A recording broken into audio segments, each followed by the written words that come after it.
Well, here we are back again. We finished our pairings.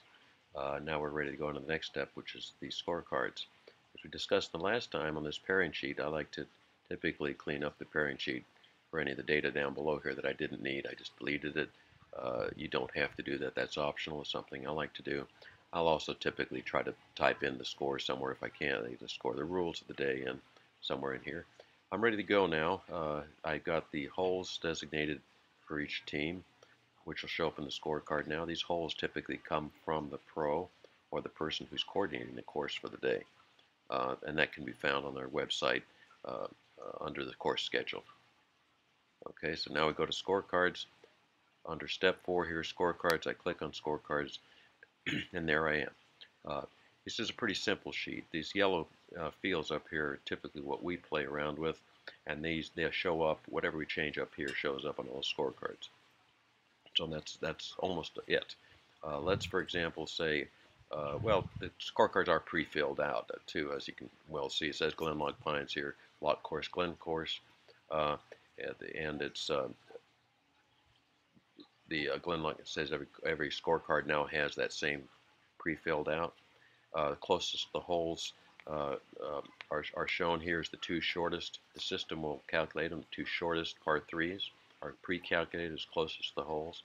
And the starting holes for each team are calculated also by the system and shown. So everything is ready to go. Let's put the rules for the first 9 here as too low net. One of the beauties of being pairing coordinator is that you can make up your own rules. And too low net we'll put there.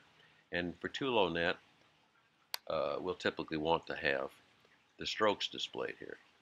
So what I'm going to do is I'm going to leave this little asterisk here because that's what controls the stroke display down below.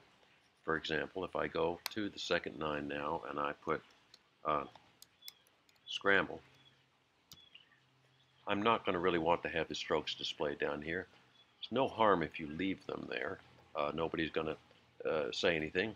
But if you want to be precise about it, you can remove the strokes by deleting that little asterisk in that box, and the strokes will disappear in this 9. So the scramble side has no strokes displayed, and the too low net now does have strokes displayed. So that's how you can control those two. You can even do finer control than that. For example, if I were to put scramble except on par threes,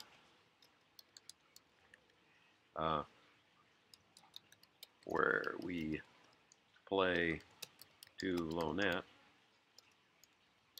Okay, so now I'm going to have scramble except par threes. Everything's going to be too low net on par threes. I can now make it so that the strokes will show just on the par threes, but not on the other holes. Now, how do I do that? Well, let me go back in and put the asterisks there so that they show up on all the holes. And then down below on these little X's down below, I will go through and delete.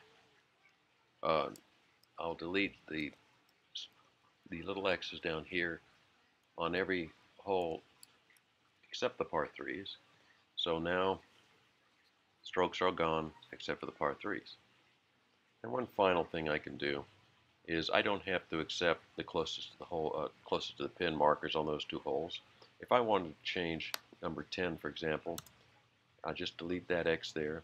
I could put now the closest to the pin marker on one of the other par threes, for example. Number 8 is a good one.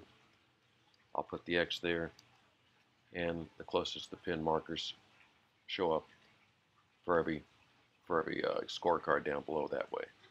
So I have quite some flexibility. And as you can see, every scorecard now also has the information in it that you typed up above.